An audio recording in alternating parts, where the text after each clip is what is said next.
This episode is sponsored by National Technology Management. Visit trustntm.com for more information. I'm Kelly Siegel, and this is Harder Than Life, a podcast about self-love, self-awareness, business, and health. We tell outrageous stories and boil everything down to simple, practical advice you can start using today. Let's get living. It took lots of doing, but I finally got the great David Hutchinson on the Harder Than Life podcast. If you don't know this man, you soon will. He is fearless, fierce, and brilliant. Being a former military man, he is not afraid to speak his mind. David's life and legacy goal is to help others dig themselves out of ruts and mediocrity to lead a life by design with all the freedoms one can think of. David believes our society makes it hard on purpose. The financial industry, the food industry, banking industry, and even the education system are all set up to keep us down, struggling, depressed, and broke. David's legacy company is what he believes the key to fighting back against that. Buckle up because we're going to get deep in this episode. Welcome, my brother. Dude, thanks for having me, man. I'm excited. We've been talking about this for a while, so. I know, right? Yeah. It is, we've gotten to know each other over the last year, and doing show prep, I had no idea on our backgrounds and how they were so similar. You enlightened me on how you ended up from the mean streets of, how do we even say this, Musketua, Illinois, and how you ended up in St. Louis. Yeah.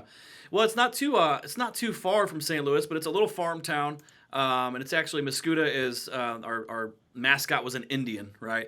So really cool, heritage there and just history. But I grew up in a little town, man, and I got out and I joined the military at a pretty early age, and I kind of saw the world. Went to Baghdad, Iraq, different training centers, and all this stuff. And after a little while of doing that, I realized that's not where I wanted to be long term. The pay wasn't great. I loved serving my country, but I just realized, hey, I don't want somebody else telling me what to do the rest of my life and not having money. So God, listen, respect our military, love it, but it just wasn't for me. So I did about 6 years. I transitioned to National Guard after my deployment. And what I did was I started going to school. And I moved back to my kind of hometown area, moved to St. Louis, about 45 minutes away. And I just kind of spun my tires. I was spinning my tires on trying to figure out a path forward. And then I kind of eventually landed into where I'm at today, and we can get into that later. So Yeah, you are massively successful, and we're going to get into that. But when doing show prep, are both of your parents alive? I didn't see anything about your father. yeah. So they both are. They divorced, gosh, 10 years ago now. It was one of those kind of crazy things where, you always hear people, their parents divorced when they're super young, and I was already a grown adult in business. So, when that happened, it was actually very cordial. Love my parents to death. My mom moved on to Florida. My dad moved away as well. So, don't see them as much as I would like to. But, yeah, family was great. Little brother and sister as well, who were both very successful. Where in Florida does your mom live? Mom is down in St. Augustine area. Oh, that's actually not far from me. How often are you compared to Ed Milet? Am I compared to him? Gosh, man, I wish more. I mean, geez, I've heard it before. I actually had I had a guy say, man, the three guys I learned from, and he tagged me on social media with Andy, who's a friend of mine, Andy Frisella, and Ed, and it was just our three names. And that was a moment for me that was surreal. I was like, man, this might just be one person, but that was like I don't know, it was very surreal because I always thought of myself as like, growing up, I was never going to amount to anything, and I had a lot of self-doubt. I actually really battled that stuff. I don't know, Kelly, probably up until about maybe even 27, 28 years old.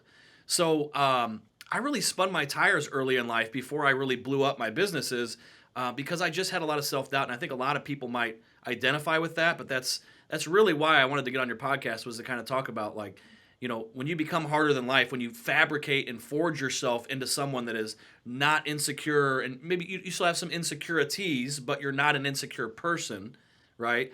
You can really build yourself into somebody great. And I love Ed's story because he always talks about, he's like, I'm just a normal dude who decided to be great. And I love that you brought that up because he's actually a very good friend and mentor of mine now, and I look up to him in many ways. So I know I died laughing when I just introduced you and Dave. And I'm like, or Dan Martell. I'm like, I know you two know each other. And it's a small world, it gets a little surreal. I started this whole thing a year ago, and it's so weird to be, introducing amazing men like the two of you and Dan Martell. And then, even having a Yeah. conversation about, Ed and Andy and just it's I grew up in a real small, poor town as well. And I'm still a humble guy from meager beginnings that, even though we can do anything we want, it's just it doesn't feel like it. And a lot like Ed says, I Yeah. feel like it can be taken away at any moment, but I'll build it right back. Yep. Yeah. I mean, we could probably spend an hour on just that conversation about even after you've amassed a certain amount of, not just monetary wealth, but kind of a life that you enjoy and that you have, amazing people in and opportunities. Like at this point, I turn down things because I can't do everything that people bring to me. Hey, I've got this idea. Do you want to partner in this company and do? And I'm like, no, I can't, because I don't want to trade too much of my time for money anymore. I'm turning 38 in a couple weeks, and I'm realizing, man, what I really want more of isn't money; it's actually time. So I'm kind of recreating my life to where, no, you don't want your financial empire to collapse in on itself. But at the same time, the most important thing is time. So, um, yeah, that's a deep subject because I think we could build and build and build as entrepreneurs, especially men. And there's always this little fear in the back of your head, like, well, what if everything got taken away? And that's just I don't think people talk about that enough. So let's hypothetically say, what if everything got taken away from you right now? And then I'm going to say everything. To me, all I ask for, the only thing I don't take is my health. If I'm healthy, I tell my daughter this all the time, is Yep. if I'm healthy and I'm breathing, we're going to be okay. So let's assume that Yep. you're still healthy, and tomorrow there's no Rachel, there's no company, there's no house, there's no nothing. Where do you start?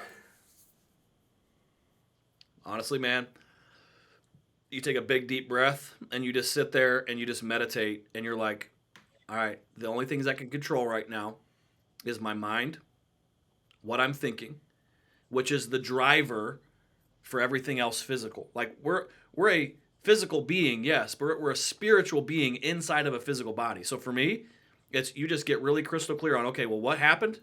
Come to terms with it as quick as you can and you get to work. And like you just said, part of that is I'd be waltzing my happy ass right into the gym to get some of that, alignment going. Right? Like if you got nothing else and all you have is, let's say you got a little card, you can get yourself to the gym, you got a gym membership and you lost everything, the company, the girl, the money, right? I would just start over with exactly what got me to where I'm at today, which is a healthy mind and a healthy body and just sticking to those two things. I love you. I swear I didn't tee it up. The first thing I was going to say is the gym. I'd go right to when worst time Mm-hmm. when I was faced when the pandemic hit and the whole world was falling down. Um, I just went and worked out. I mean, we couldn't go to the gym, but I immediately Right. ordered a home gym. So I was lucky enough to order a home gym before everybody because I knew there was no way that was going to be 2 weeks. So I Right. ordered a home Yeah. gym and went for a run outside and did burpees and did push-ups and sit-ups. And it's just for me, everything, the foundation of success is feeling good about yourself. You feel good, you look good, you do good. So and then when I'm at the Yep. gym, I'm usually listening to an Ed Milet podcast, and I am Mm-hmm. trying to figure out what my next move is. But a lot of times that's just decompressing. I go there, I Yep. lift heavy, I decompress. What are some of your? I heard you say meditation. I heard you say working out. My guess is we're very similar, but I don't want to make any assumptions. Tell the listeners about, and also too, we didn't even get into this because I know it. Talk about your company and what you do and why you're so successful. Sure, sure. No, I appreciate that. I mean, first of all, I've always been a dog lover, man. So besides like the entire, just like keeping yourself physically fit and keeping yourself out of trouble, really is what it is, if you want to be honest. Um, I love dogs, man, and there's there's something about the love of a dog. I specifically love pit bulls and German shepherds, and just getting out into nature or going on a walk or taking them out running or going to a park, getting away from all the hustle and bustle of business is one of my favorite things to do. And I mean, a lot of times there's crossover, right? Like, oh, you went to the gym, but you got to get your cardio in. Well, go home and get the dogs. Go take them to the park. Go out and run, right? That, and then just honestly, some of the typical stuff, but getting all dressed up nice and going to dinner with people you love. Just living life in a way where you're present in the moment. I think we are living in a day and age when everyone is so obsessed with this dang phone in Mhm. your hand, right? It's very easy. I love podcasts. I love information. I love the internet because you can literally build companies virtually. The problem is also at the same time, people that don't use it in that way, they just become a zombie of a consumer. And kind of going along with your podcast, they become very softer than life, and then life just repeatedly smacks them in the face. Oh, So listen, as far as my companies go, kind of talked about leisure there. On a grand scale, what we have is a virtual family office, right? So we have a couple different components. We have a big family office where we handle everything from wealth management, tax strategy, trust hold planning, on a estate second, Dave. Hold planning, on. insurance, We, retirement. we might need to edit this. You cut out for just a quick second. So Sawyer, where did you? Oh, you're fine. Tell me Hold where on, Sawyer. Where did we leave him?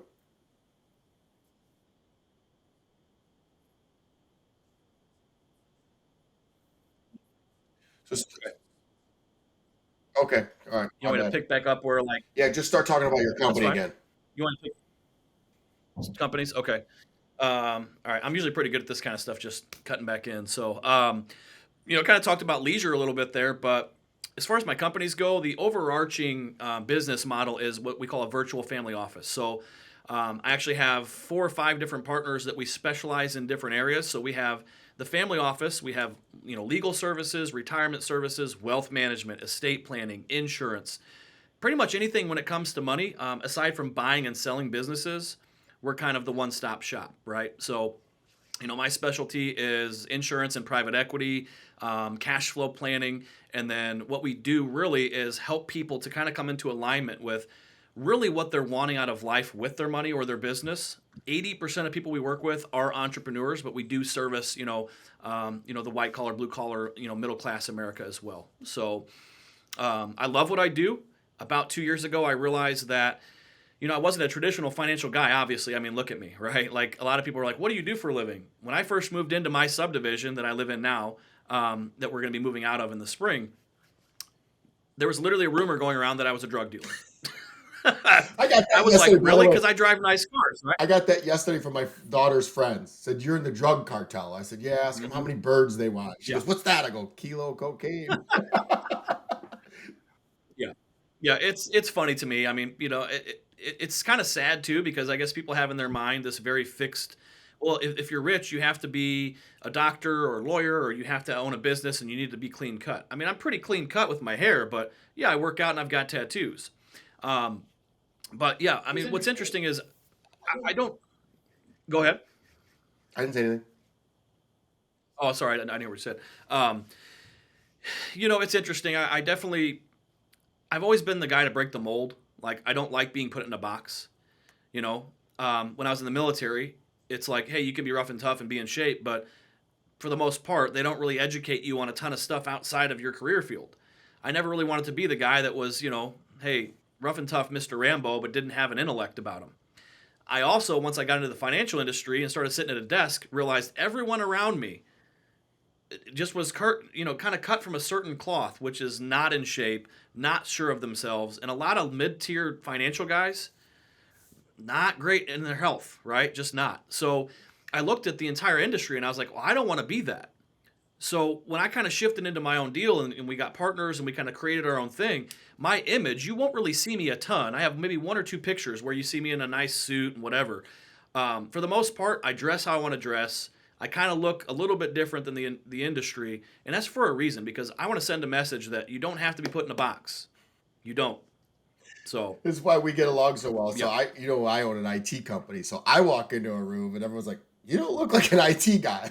I go, well, do what I say or right. I'm going to Yeah. kick your butt.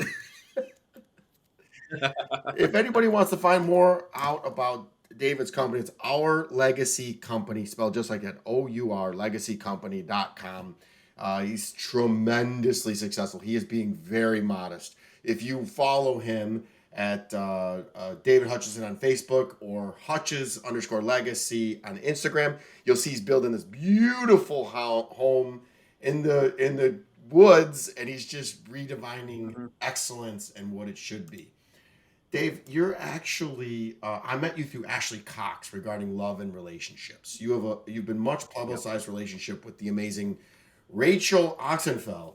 What's the most impactful relationship advice you can give the listeners? Ooh. Well, if you want me to give it to men, it's it's listen. Listen. Just listen, man, because we're so, especially if you're a go-getter, like just, type A dude, we tend to think we got all the answers and we got it all figured out. And yes, there's something to be said for being a leader, but part of being a leader is being a good listener, right? And I think that for any relationship to work, yeah, you always hear people say communication and trust. Well, to me, if you don't listen to what that is being communicated and you don't listen to the things that are being told to you about, like, hey, I don't trust you or I don't really like this, if you're not listening to your spouse or girlfriend as a man, that's really where you need to start. Okay. Because most women are very like, hey, this is what I want you to hear. Just shut up and listen. And then dudes, we hear what we want to hear. So that's from a male perspective. I think just in general, for a relationship to work, you just have to love that person more than yourself. Because it's really important to love yourself. Yes, it is. But I think a lot of times people just are so innately selfish and they're always about, well, what can I get from this? Well, I want you to listen to me and my needs. That's important. But if you always are consistently making it about you and not the other person, and you're not loving them and you're not putting them up like, hey, you should be not idolizing them, but you should be really putting them up kind of like, hey, I love you so much and I want you to be happy. Tell me what you're struggling with in our relationship and what you don't like about how I show up. And if you can kind of nail that down and just start there, any relationship that's in turmoil can get better. So those of you that don't know, and again, I keep skipping because I know you, and I keep forgetting people don't know this. So you do one-on-one coaching, You're good. and not only in the financial business, not only as being a man, but also in dating and relationships. And that's how I tactically met you, is through Ashley, who was on the podcast, and she was amazing. She talks a lot about. So if you want to work with David, his stuff will be in the show notes. He's amazing because he's winning. Talk to me about how'd you meet Rachel? We actually it was one of those deals where, it's interesting. Like social media can create a life. I saw her on Facebook and we had mutual friends. We were both single and I literally just added her as a friend. It sounds so cliche. I never did the dating app thing. I always like, I feel people go there to just kind of like find somebody temporary. And we just started a friendship on social media where we would kind of talk to each other and comments on each other's posts. And we lived maybe 40 minutes away at the time. And I think I asked her to coffee probably 3 times before she finally said yes. And it was pretty much history from there. So, it's funny how the universe works, man. I think I was literally on Facebook one day and she was just up there in the corner, like people you may know. And there was just something about her. I was like, she just seems different. She wasn't showing off her body. She's extremely fit, right? She is a gorgeous girl, but she was very modest. And then I clicked on her profile and I was like, oh, she's military and she's in nursing school. I was like, so she's beautiful, fit, and she's got something going for her, the trifecta, right? I mean, I'm not trying to be negative, but I feel like a very uncommon thing in today's society for both men and women to find somebody that's single, has their health in check, and has a career. And you kind of hear people joke. It's like, okay, well, what's wrong with them? You know what I mean? Like, what's not jiving there? Because why are they single, right? So the stars just aligned. We had both gotten out of not so great relationships, and we met. And we were actually friends for a little while before we started dating. And I think that's actually something really important to mention to people. Take your time. Like, just be an acquaintance and a friend with someone first, even if you're romantically interested. It makes all the difference in the world. So I do want to touch on the coaching aspect for a while. I'm getting away from doing just one-on-one coaching, I believe, because we're actually growing a group so big now that I can't get around to everybody and still run my wealth firm. So we still have options for like very affordable group coaching in all those areas, right? Finances, mindset, relationships. But the reality is that I actually do run a real business outside of kind of the consulting world. And I actually got a lot of crap for it at first. People were like, dude, if you start to like coach people, all your wealth clients are going to like think that you quit. And I was like, what do you mean? Right. And again, that's putting people in a box. I was like, so you're telling me that I can't run a wealth management firm, which doesn't take a ton of my time. Yes, it's involved, but I'm not working 80 hours a week. You're telling me that if I have a message to give and I'm a good coach or teacher, that I shouldn't do that. And I thought it was interesting. People have a limited mindset of what they can do in their own lives. So they want to limit you on what you can do in your life. And I actually found it interesting because as soon as we started launching it, it blended perfectly. People need help in multiple areas of life. Well, I can help them in multiple areas and then send them to my retirement agency or my wealth management firm, depending on their needs, to then get serviced there as well. So I'm literally killing two birds with one stone. So, but I did want to make it, apparent that I actually did a lot of one-on-ones last year, and it's so time-consuming, and I love meeting people and going deep. But I don't do one-on-one coaching anymore, just group coaching for the consulting. Yeah, thanks for the clarification. It's been a minute since you and I spoke. That's how busy the both of us are. It's Yeah, like absolutely. impossible to get a hold of you. Yeah. But yeah, that was. I thought you were gonna. First of all, I heard it's awesome to date nurses because they're always caring for people, so that's awesome. I would thought you were gonna say the Yeah. thing, the thing to do for a good relationship is to work out with her because I always see you guys working out together. That's awesome. Yeah. Yeah. Um, Yeah. That's a part of it.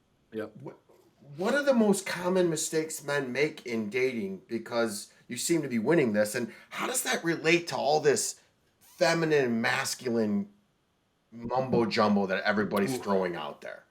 Ooh. Oh, wait, one more Yeah, that question one on we should that do. too. Is another mistake that I see people make is jumping right back into relationships. So talk about how important it is, if it's important or not, you're the expert, at taking time between relationships to heal yourself. Man, that's a whole podcast right Right? there, brother. Yeah. So trauma is something that is real, and I think that word's been thrown around so much. This is a fascinating subject for me, so I'm loving that you're touching on this. Um, everybody's got a different story, a different background, and I would be lying if I said that. Obviously, Rachel and I, we don't have a perfect relationship. Nobody does. We've definitely had our fair share of.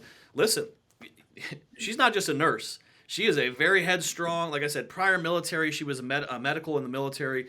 That girl is a firecracker. She is not like little piece of arm candy that sits there and is quiet. She will speak her mind. She is very strong-willed. She's very intelligent. With that said, that has caused problems in our relationship because you had an alpha, and she openly will talk about this, right? Something that she had to work on. I have my stuff that I had to work on, right? Going back to that listening and being that kind of, masculine presence, but also that soft masculine presence to allow her not to feel like she had to be a strong woman all the time. So on her end, she actually had to work a lot on softening herself and letting her guard down to let me in because I was actually the first healthy relationship that she really had, and arguably kind of the same for me. I always kind of dated women that were always after like the outcome of what they could kind of get from me and what they could kind of latch on to, as opposed to being a contributor to my life, right? So it's actually an interesting point. She decided to come on board with the company, and she's now my operations officer, right, for our retirement agency. And she's no longer a practicing nurse. She's still licensed, but she left that because it was like, well, if you look at the money, she loved what she did, but she also loves business now. So she got to step out of that role, make more money, and have her time back, and we get to work together. So it's great. But going back to what you were talking about with trauma and just taking time from relationships, that's definitely something that I don't see people that in today's society at all, older or younger, doing because everything is I'm insecure, I don't feel loved, I don't have internal self-worth, so I'm going to find it through a partner. And as soon as you get your heart broken, they want to immediately replace that with feeling loved again because if people aren't feeding themselves love, if they're not, and I'm a religious guy, so I'm going to say this, if you don't focus on the fact that God loves you and that you have a life that God has given you and that you should just love yourself and love God and be okay on your own, if you're constantly going from relationship to relationship and not healing the things that you're hurting from, hurt people hurt people. So you're going to continue a cycle of spreading hurt and pain under the illusion that, oh, I met this new person, it's so great, and all you're doing is bringing your trauma into that next relationship, hurting that person because you're not ready to love and you're not ready to be loved. So it's definitely a deep, deep, fascinating subject. And ironically, Rachel is now coaching women on the side, kind of like a passion project. And her group is called The Untangled Woman. She is a brilliant, brilliant woman. The Untangled Woman is about untangling women's trauma and their roles in society they think they have to fulfill to actually step into their true, like, emotional, feminine self. Because the reality is, we're having a massive upheaval in this country of demonizing masculinity and demonizing true femininity. Like, women don't have to be a front-facing, hard-charging CEO woman, and I don't need no man, right?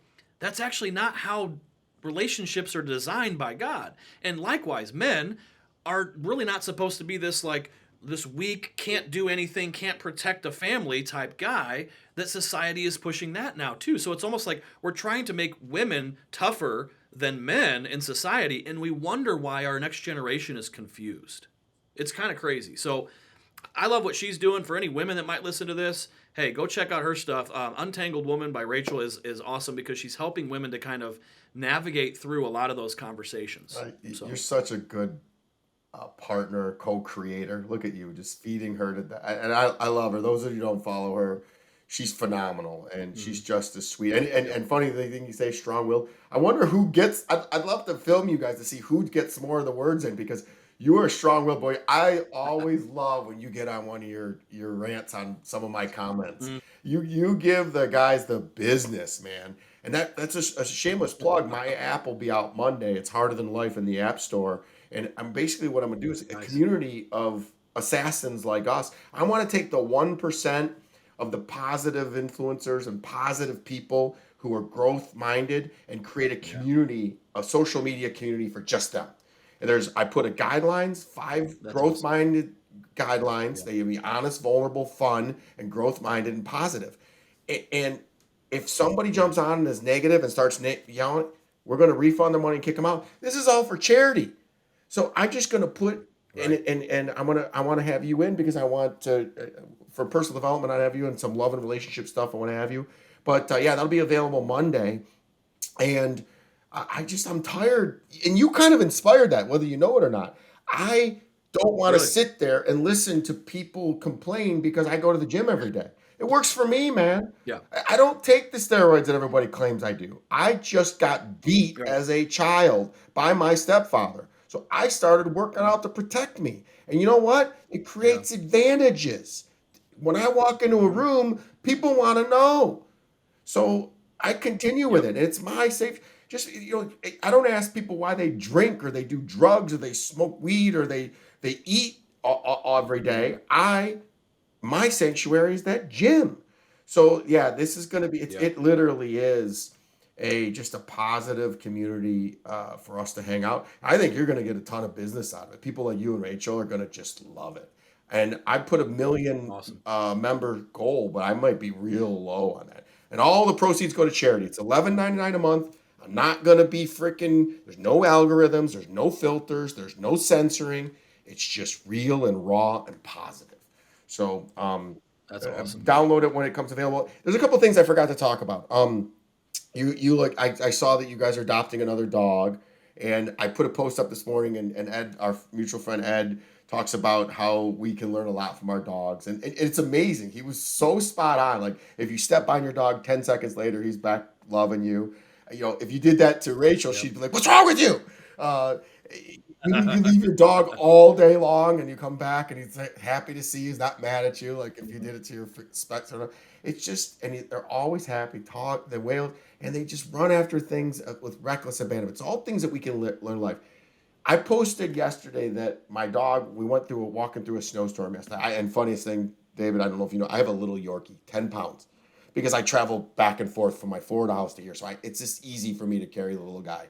And I saw you had that beautiful new dog that's coming. He's going to be huge, but beautiful. But Yeah. you talk about being a religious, man. And somebody just pointed this out, and I didn't even realize. Dog spelled backwards is God.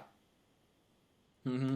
Yeah. So there's so much to learn from God and dog. And I'm going to tell you, there's no coincidence that the John Gordons, the Ed Miletts, the Andy Versellas, the me, they're all spiritual.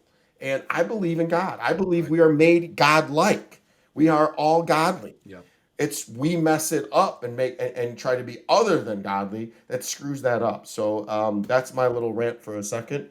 And you know what I want to get into now, because this is what your real thing is, on investing in money. You recently put a post up about an offering that you had that I'll summarize that, quote unquote, too good to be true. And that might scare people. So the floor is yours. Share the amazing offer and how how can they find out more? Yeah, sure. So, and I have to kind of put a disclaimer out. I can't share a ton because we actually have to have, in order to get into details, an NDA signed for people that are interested. So, super quick NDA. The reason is that when you start talking about private equity, right? There's a deep, deep rabbit hole that, again, this whole conversation could be a podcast of its own. But in the traditional financial industry, we have all these regulated securities. We have all these products that are sold. Whether you go sit down with somebody that works at Edward Jones is a big one. All these companies, these financial firms, or even banks that they'll sell you a CD. They have believe it or not, financial products. People don't think about this, but a checking account is a financial product. It's a place that you're stashing money and you're getting a benefit. What's the benefit? Well, you're not really getting a return, but you're getting what? Ease of access, liquidity. You just get to touch it, right? You don't have to do anything and pay taxes on it. So the whole system, though, if you really zoom out, and this is just what comes from learning this stuff for years and years and years, it's very apparent if you spend more than about 5 or 6 years in the financial industry, you realize everything is actually just one big legal pyramid. It really is. Think about it. Most people at their jobs are doing what? Contributing to a 401k. If you ask somebody what a 401k is, they probably can't even really tell you exactly what it is. They just know, well, it's part of my paycheck goes out, it goes into this thing, and I get a match or I get a return, and then, when I want to use it later in life, I got to pay taxes on it. A whole bunch of stuff to dissect there. I'm not going to get into how I don't know if it's really the most advantageous thing to do with your money, but it's better than just having your money under the mattress, right? But I'm saying all this because I want people to understand that there are so many half-truths and just straight-up lies about the financial industry. So the bank, for instance, when you go put your money in the bank, they're making an astronomical return on your money just sitting there. When you put your money in an escrow, you put your money in a title company, if you're building a home, like a construction loan, like I have right now, I get disbursements from a title company, and that money sits with a bank, and every day that money sits there, they're earning a high interest rate just to have that money, your money. And you're paying an interest rate to have that money.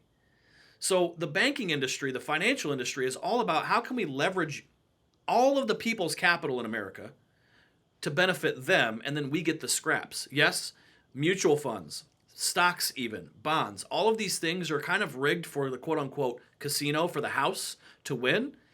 And every once in a while, somebody else wins, but it's probably because they either knew somebody, they knew something you didn't, or they've been just playing with a lot of extra money because they got an inheritance or they had a business that was passed to them. Like this whole it takes money to make money thing, yeah, it's true, but it's also not true. And the reality is if everybody knew all of the education they were supposed to know about money, and it was taught to us in elementary school, high school, and college, and you learned everything about how the system actually works, Kelly, we'd have more actually wealthy people. Education is the key. So, I tend not to talk about some of our private deals because I am very well connected in the industry. Again, I know I don't look like it. I'm not sitting here in a 3-piece suit talking like a nerd. But I know some guys at the very, very top of that food chain. And when I say top, you always hear these companies thrown around like BlackRock, Vanguard, State Street, all these big companies. In the insurance world, it's Aegon, right? So you have all these massive conglomerates. And what are in these places? People. People run the companies. For the most part, a lot of the people are greedy, yes. But in the financial industry, there are really good people who are in positions that have access to certain things. So let me just go touch on this for a second. If you were to go, let's say, sit down with any financial institution and say, hey, I want to get an index fund.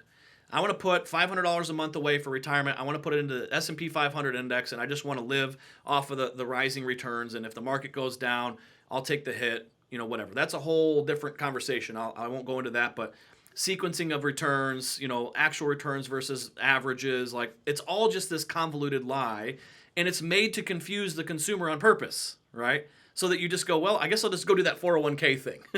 Anyways, I digress. At some of these top companies, you can actually get access to private deals that it's just like an index fund. It's just like something that they would offer through, let's say, an Edward Jones or a Bank of America or what's a couple other ones, Wells Fargo, Prudential, right? Yeah, Merrill Lynch. Which let's take advice from a financial company that had to get bailed out. Real smart. So So if you actually look at the entire food chain, we feed money into this machine and we get returns back from that money. But what's really happening is we're feeding money up to the financial institution. They're making a return off the money. The banks are making a return off your money. It's going up to the very top where all the assets are owned. Again, BlackRock, State Street, Vanguard. And then they're making the massive return and they're just kicking back a portion back down the ladder. And then everybody's taking a cut of your money. And then you get 8% a year return on your money. Tell me how that's making anyone rich. Now, the argument can be, well, I can learn the stock game and I can go make a 30% rate of return and I can go, earn all these different, dividends by playing the game. I'm like, great, awesome. But if you're a day trader or you do that for a living, that might be true. But for the majority of people, they don't learn that skill and they don't want to learn that skill because it's very time consuming. So one of the things that we do, one of our private offers, is we actually have access to, normally you would have to have $10 million to even get in with one of these big companies. Again, it's one of the top big three. You'd have to have $10 million to even get access to put your money in this fund. I can't give out numbers. I will just tell you that it's much higher than anything that's out there, an average over 20%. With that said, again, it's possible because if you actually look at the numbers, Kelly, I'm telling you that these big companies, the returns they make every day to 2 days, 8 to 10%. They are making 8 to 10% on their money. And when I say it's their money, it's not theirs. It's all of our money. It's our money. And people will go, there's no way they're making 8 to 10%. That's crazy. There's no way. Yes, there is. It's called institutional investing. It's called institutional money. And it's how the billionaires play. Everybody plays on this level that is almost incomprehensible to the most Americans. So, but when you actually start to meet people that have big companies and wealth and have access to this stuff, if you have a conversation about investment returns and you were to tell them that, yeah, you can get 30% or 40% a year, those billionaires are out there getting that and they don't think it's crazy. So what I'm trying to actually do in the financial industry is, and it's very interesting because I'm very ready to get, pushback and hate and all this stuff. There's a lot of scams out there. There is a lot of BS out there, people that are trying to scam people into putting their money into some imaginary fund or a real estate syndication. The reality is that most of the time, these big funds you don't have access to because you don't have enough money. So we actually have a small group of investors and we have a fund now that has access that piggybacks off of some of those big time deals, but we can aggregate down to much lesser amounts to where we can give the little guy a chance to get some pretty high returns. What are those? What are those? And that's really what it is. We're aggregating. So you're allowing access to the top for some laws. What? Yep. Just so we have it clear, so every freaking person in the world doesn't reach out to you. What is the floor on that? 10,000, 100,000? So we really like to see a minimum of $100,000 investment. We wanted to make it to where the average person could actually get some decent returns. And again, just in case people ask, this is a very safe, stable asset class that we're investing in. This is not a risky stock. Again, I can't go into depth, but let's just say it's one of the most stable things you can invest in besides real estate. Okay. So if you have $100,000 laying around, call David, and he was going to get you good return. And funniest thing about it is, if you know anything, if you don't know anything about what we're talking about, read the book Too Big to Fail, and it explains all this. It is very simple, very easy. Talks about how they use your money, and David threw out 8% return, which if you can get 8%, you're winning. You're winning. Yeah. But there are people, like David's saying, that are getting 20, 30, 40% returns. And if you can get your money working for you to that rate, that's how the rich get richer. Right. So David just showed his brilliance, which is going to go right into our next questions. Where do you see yourself in 10 years? Because you're such a young man, and the name of your company is the Legacy Company. So tell us how you plan on leaving that legacy. Yeah, man, that's actually something I've been very, very, I would say, battling with or struggling with this year, about what direction I want to go and make changes, because I know that there's some things on my heart that I really want to see from a geopolitical perspective, that it's not just about making a bunch of money and helping some people. It's, I want to really shift the tide of this country, because I truly believe that we're not going in a great direction.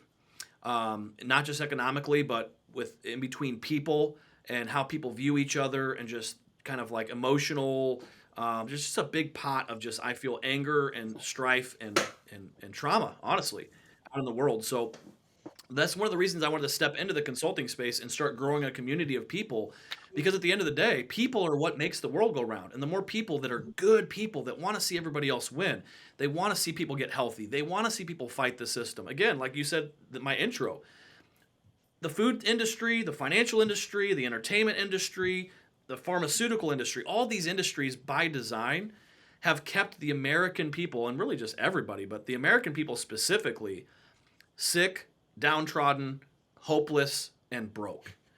And the reality is that there actually is a way to go fight against that. Like Andy Frisella I was talks just about going to this a say, lot. turn into Why? Andy's podcast. He'll tell you all about it. Like, right, correct. Go listen to what he says. Everything is spot on. A lot of the stuff I don't vocally say as much as I should, because for a while, I'm not going to lie. Yeah, I was like, dude, I have so much going on. I don't want to start a podcast, and it takes me away from my company. But now we're to a point where I can do that, and I'm going to start doing that, because Andy is absolutely spot on. When you have a majority of the people in this country being controlled by, let's say, probably 1,000 people at the very top, 1,000 of the shot callers, the billionaires, the politicians, and all the people that are pulling the strings, right? Why? There's 1,000 of them, and there's 330 million of us. So if we can just take 1% of that 330 million and build an army of people who are going to say, no more, we're now going to turn the tides. We're going to create a community of people that are going to infiltrate the system in a good way. We're going to get good people into positions of politics. We're going to start having good people buying more companies and being a part of the stock, shareholder decisions. We're going to have this community of people that are like, hey, we're going to take our country back by force, and I don't mean by way of war, by way of influence, power, and money. And that's really what I want to build. I want to build something that's not just a financial company. It's not just a coaching company. This is something that will turn the tide of the quote-unquote war that we are fighting. And I'm 38, so I feel like I have another good 40 years left in me before I tap out. Oh, and you know too that you're going to live a lot longer than that, because you have access, and you hear Ed Milet talking about it all the time. Is we now have access to some amazing AI based medical. Mm-hmm. I now have I'm bringing him on my podcast, a longevity doctor that run me through so many tests that if I don't live to 100, there's and every year that we go in the next 10 years that we live, we're going to live another year. So technology is really advancing. It's getting weird. I don't know where we're going to put everybody, but it's going to be interesting. Right. So that's fascinating. We're going to have you back on, because we can go off on all those tangents on all that. So you talk a lot about standards and boundaries, which I call non-negotiables. So what are some of your non-negotiables? So for me personally, well, I mean, there's a lot of different angles to that, because I mean, when you run an organization and you have people, that's actually something I had to learn was, hey, not everybody gets access to me just whenever they want. You know what I mean? I mean, it's like if you can't keep the king healthy, running the kingdom, you're not going to have a successful kingdom. Well, I went through a period where I gave too much, access of myself to other people. Oh, hey man, can you jump on a call? Hey, can you do this? Hey, I need this. So we had to put people and systems in place for specifically my companies, because once we started growing, I was like, I can't have the day two guy that just wants to chat with me about what we're doing calling my phone. Like, no, that can't happen, right? So, boundaries for my people and our companies, definitely. Boundaries for other people. Listen, if you're toxic and you're not trying to do anything in your life to make your life better, and you're trying to like mooch off of me, I don't care if you're family, you're gone. I just don't care. I mean, I love people, but I've dealt with too many people that have done things that it's like, hey, if you're not engaging in a mutually beneficial relationship with me, I'm not saying everybody has to give me something before I give them something, but if I'm continually getting you out of situations and helping you and helping you with your mindset and getting on calls with you, and all you can do is take from me, well, I don't play that game. So boundaries there. And then also, in a relationship, that's the biggest place people don't have boundaries is you have to think about, I want to make the other person feel loved, but I also don't want to be codependent and not have my own boundaries. Like, hey, if this is something that I don't want to talk about right now, or this is something that I really don't feel like I have the headspace for, I want to communicate that to you, and I want you to receive that. Hopefully you do, right? So boundaries in a relationship usually equal boundaries in your personal life with other people or in business, because I just find that if people have zero boundaries in one area, they probably don't have it in other areas either. Because why? They're a people pleaser. They just want to make everybody else happy. And what's bad about people pleasing? Just for the people in the cheap seats. Listen. If you spend your whole life trying to make everybody else happy, you're going to be one unhappy asshole. You really will. Yeah, it's abandoning yourself, It's and the truth. it just doesn't work. And so I just teed you up on that one. Tell us about something that you believe in that almost no one agrees with you on. Man, that is a good question. Bro, I could tell you a million about you because I've watched you at work. Yeah.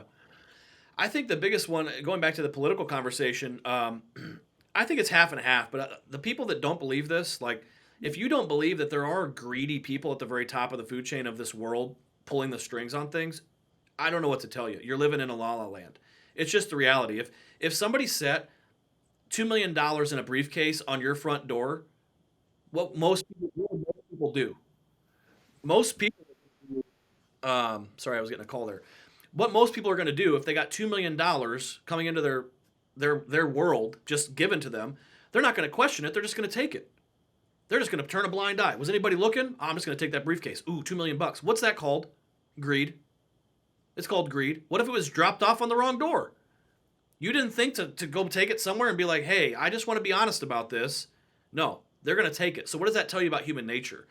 Human nature is if people can take something and not get in trouble for it and it enhances their life, 85% of people are going to do that. It's just the facts. It's just reality. Now, good people like you and me, we'd probably be like, man, first of all, who's doing this? Because this might be like, I might be getting framed. I don't want this money. This might be blood money, right? But most people are going to be like, well, shit, I'm going to look around. If nobody saw it, I'm going to take this money. Greed is one of the most unhealthy character traits and sins there is. So, in my opinion, that's one of the biggest ones. People don't realize that there are a group of people pulling the strings for the entire world population to keep them asleep and at bay so that they can live the way they want to live. What's the saying? What do people with money and power want? More money and power. More money and power. I got to tell you, so it's very simple. So, I can second what you're saying because this can be fixed in 2 words, and you know what the words I'm going to say. Term limits. This can be fixed immediately. Yes. Term limits, but yet Yep. why are they not passed? Because it affects the people that have to freaking pass it.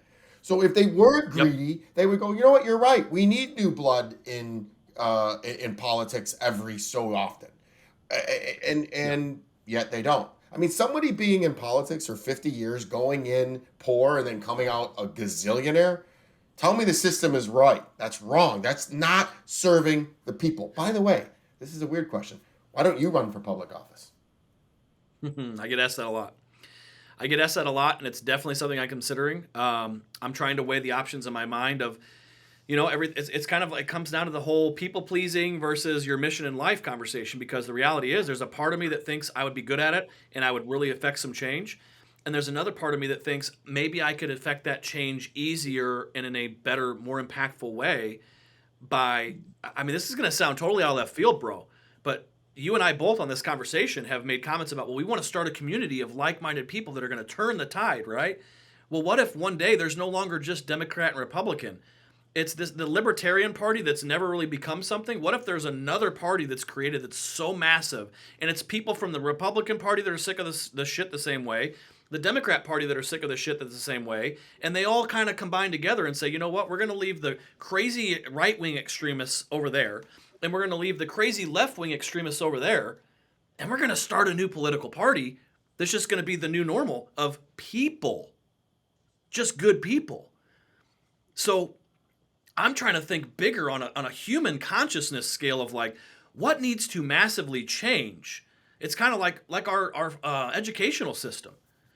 That needs a massive overhaul. Why are we sending kids to learn things that was the same type of curriculum that they learned when we needed people working in factories? Hello? The world wars are over. Factory work is over for the most part. Machines are doing all that. We're still teaching our future generations how to learn based off of 1925. Why are we still operating that way? because it works for the system. I can't ever agree So with I went off on a you. No. tangent there, I but agree. I yeah. hate. We could go forever. I want to tell you something. If you run for any office, I don't care if it's local, national, state, whatever it is, dude, call. I will come do. I will either raise funds. I will come be your manager. Whatever it is, because I have former felonies. It's well documented. I don't think I could ever run.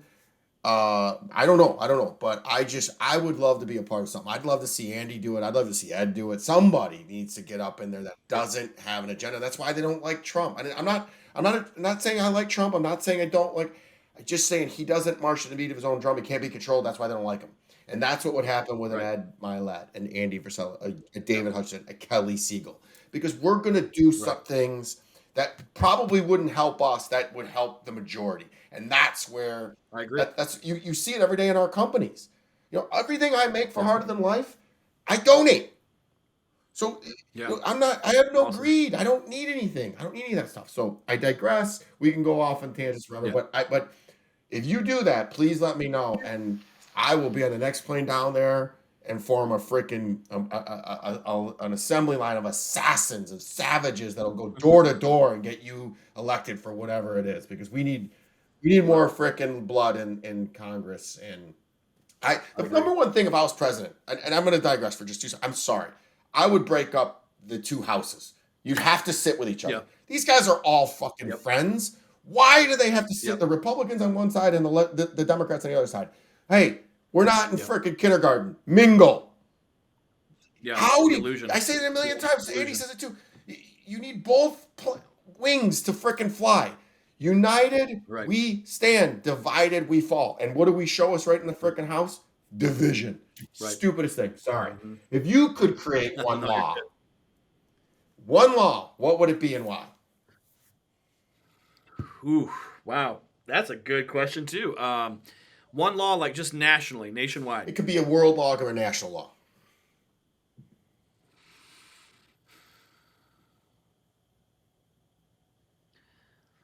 Man, that's a deep one because I could go a couple of different directions with like, political, but also you could go. Man, that's Just tough. what's I think I would have to go. Yeah, I think I would have to go with not term limits, but there has to be open disclosure. Like there needs to be a law about like where all of our money goes. Like there has to be every single year. Like we should be able to see where all the tax dollars go and where they actually oh, go, you mean and it has to be disclosed. wait, hammers don't cost $200? Yeah, That's a great it's the law, by the way. financial. We should be able to, all Yeah, freaking financial institutions or all companies have to disclose their financials. Why doesn't the government? It's unbelievable. right, exactly. Yep. What's one thing about you that the people might be surprised to know?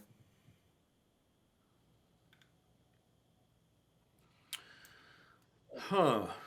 Surprised to know that I actually went through a pretty dark period when I was in the military. I thought I wanted to just be a killer. I wanted to be that guy that was like Navy SEAL. Like I went through a sharpshooter program so people make jokes. Oh, you were in the Air Force. I'm like, yeah, but I actually did stuff, right? Like I was a combatant. So I went through it's called counterinsurgency and counterintelligence sniper school. And I learned to shoot targets at a mile out, right? I went through a pretty dark time where I just got really like angry about like life and people and like, you know, really hyper focused on like I want to kill terrorists, right? Now I get it. There's an element of being like a young guy, an American troop, but I went through a period where it kind of got bad and like all I did was work out, take steroids, shoot, go to military trainings and I was kind of an angry dark person. Um and it got really bad right after I got out of the military. That was my identity. In 2011, when I got out, I turned to alcohol because I was just like depressed. I was like, well, if I'm not going to do this anymore, who am I? Right. And I actually contemplated suicide for a little while when I was in that place. And I was literally sitting, this ties in, dude. This gives me goosebumps when I talk about it. I love it. God gives us dogs. God gives us dogs for so many reasons. My dog that just passed away in April, my oldest Drake, he was sitting with me on a floor and I was drunk and I was sitting there thinking about suicide. And I look at him and I was like, who is going to take care of this dog if I do that? Snapped me out of it. That dog saved my life. I knew that I had something inside of me that needed to change. And that dog became like my focus of I'm just going to take care of him and I'm going to get my life together. I stopped drinking. I started going to the gym and having a better mindset. I got my financial licenses. I got into the financial industry. 2012 was kind of the start of my uprising. And it was all due to a conversation that I had in my head with God and that dog that was next to me. Well, So that's something I don't talk about a ton. I speak for everybody. So- I'm glad you're here. I'm glad that dog was there for you. And any time that you ever have any thoughts of any negativity, you got a friend in me. You know that. And I'm living in this pink cloud. Life is so good, so peaceful. I do have one last two more questions, but one is a simple one. Do you drink anymore or no? Very infrequently. It's something that it's never been an addiction, so to speak. It was something that I flocked to whenever I was stressed. I love whiskey, I really do. But I'll be honest with you, I know it slows me down. So even if I have one or two drinks, and when I say I drink, go out to dinner and I'm not sitting at the house just pounding drinks, right? But I will tell you that I go through periods of 8-9 months where I'm just not going to do it at all. Because I can tell a difference in my business, in my mindset and clarity.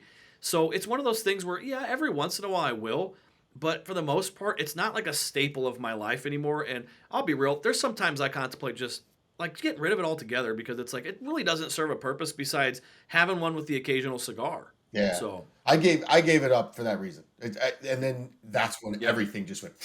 And I still, with my cigars, I'll sip on some non-alcoholic whiskey and I get the same effect, or non-alcoholic beer and I get the same effect. And I found the same thing. Even one or two, it's not serving me. I don't feel my best. I want to come in and I want to freaking win massively. Can't do it when I'm freaking tired, hungover, or just not clear.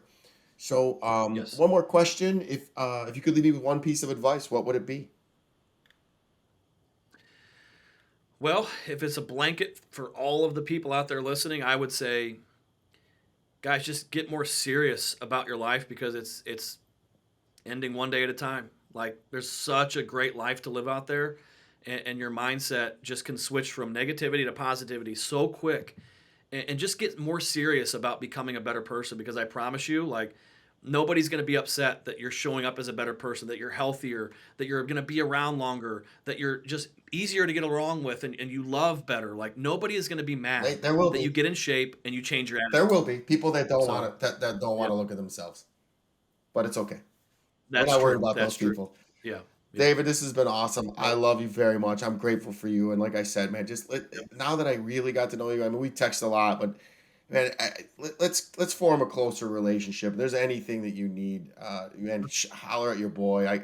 I just think the world of you, and the sky's the limit for you, what you're going to do. So thanks for coming on today. And I want to remind everybody, please rate and share the podcast. I do my best to respond to the comments on all social platforms. So if you want more of something or less of something, leave a comment. Each and every episode is sponsored by my IT company, National Technology Management. It's the easiest and best IT company to do business with, delivering peace of mind with technology every day. Visit trustntm.com for more info. Until next week, be harder than life. Love you, my brother. Love you too, man. Adios. Talk to you. Thank you for listening. Please rate and subscribe to Harder Than Life, and let's take this to the next level. Get connected at the links below.